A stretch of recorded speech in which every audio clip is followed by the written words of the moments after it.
What's up, guys? So if you've been watching my previous videos, you know that I've been traveling throughout the Middle East, and I thought it would be interesting to do a video specifically on my experience with Grindr in the Middle East. Grindr has historically always been kind of this controversial app. I mean, it's the biggest gay app. It has a huge user base, and every gay person has an opinion about Grindr. Like, if you mention Grindr to a gay person, whether their reaction is positive or negative, good or bad, it's a very polarizing subject and app. So of course I was fascinated coming to the Middle East to find out how people would regard Grindr there and how can it be used? What is the experience on an app like Grindr? So as I mentioned, a few of the countries I went to, Grindr was banned. Grindr was banned in Turkey and it was banned in the Emirates where I went. I did some research to find out where else Grindr is banned. So the most up-to-date list I found said that Grindr is accessible to users in almost 200 countries, but there are countries where Grindr is banned. That would be Turkey, the United Arab Emirates, Iran, Lebanon, Indonesia, China, Ukraine, and Russia.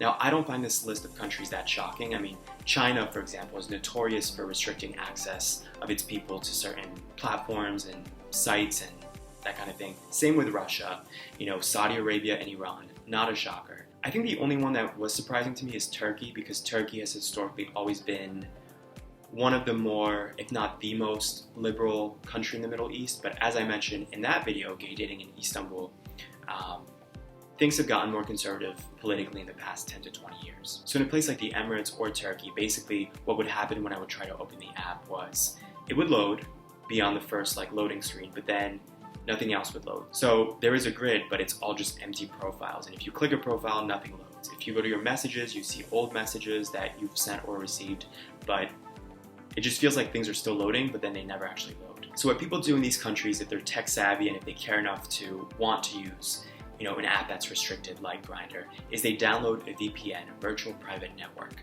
So a VPN is basically, it's kind of like, I guess it's kind of like the black market or like a dark alley of the internet where there are no rules. Like, you have access to anything you want, there's nothing that's restricted, and your use of the internet is not monitored. So a lot of millennials and people who just are good with technology, they will use a VPN. It's extremely common that they do this so that they can use whatever apps, whatever websites they want. I chose not to download a VPN because I was like, I don't feel like going through the trouble of this, and I'm not here to spend my entire trip online on my phone.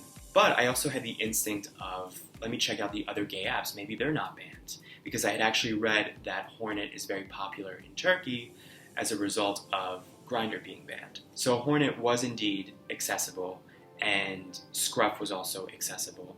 So I just downloaded those two and ended up using those to talk to different guys, in addition to Tinder, which of course is not a gay app, but I use that as well. I didn't get that many messages in Turkey on Hornet or Scruff, but I will say that in the Emirates, when I was in Dubai, when I was in Egypt, and when I was in Israel, I got more messages on these apps than I've ever received in my life. I think that really indicates that people here really do flock. I mean, anywhere in the world, people flock online in general. But this seems to indicate to me that the presence of a virtual community, especially a virtual gay community here, is significant, more significant than maybe most of the world or less conservative places. But it was really mind-blowing to me, especially in a country like Egypt or like the Emirates, where you can be punished by law for being gay, just how many gay men there were on these apps, talking back and forth. Now, of course, I'm aware that there's a difference between talking on an app and actually meeting in person and actually, doing gay things, I guess, in real life. But just the number of people who would talk to you and, send you their location and send pictures and stuff like that, it really goes to show you that people are going to keep doing what they want to do at the end of the day. Like, people are going to keep being gay, whether they're in a super conservative country or not. I will say, though, that in the more conservative countries, there were definitely more hurdles to communicate with guys, meaning like in Egypt or in the Emirates, there were more kind of games involved of the back and forth, and sometimes I would send a picture to a guy of what I look like, and they might have been more hesitant. It maybe took longer for them to feel okay being vulnerable while communicating on this app. So I did definitely notice that, especially compared to Israel, that was my last stop when I was in Tel Aviv, there people were more kind of like just sending pictures and less worried about, their public presentation. But at the end of the day, I still met with guys in some of these more conservative countries, so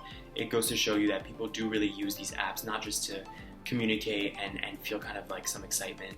It does actually lead to in-person,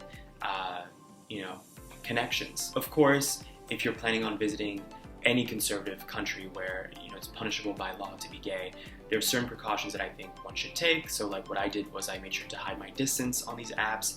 I made sure in the more conservative countries not to have my face in the profile picture. I think it's smart also to meet people in public, like for a drink or for a meal, or just to walk around first before meeting in a private setting. But I do think it's important to remember that these profiles you see on these apps, at the end of the day, these are also human beings just like you. And I think sometimes we think about certain places in the world like, you can't be safe there, you can't trust this, you can't trust that. Of course, you should come in more cautious, but these are gay men trying to connect just like, I am, just like many of you guys are. I just think it's important to keep that in mind instead of coming in instantly with a paranoia, because I did come in pretty on edge just because I'm traveling by myself and, you never know what can happen. But I think if you stay cautious, stay smart, you can really have a great experience meeting people who you otherwise would never meet in these foreign places, and it makes for great stories and great memories. I'd love to hear any questions you guys have, and if any of you have comparable stories, I would love to hear them in the comments.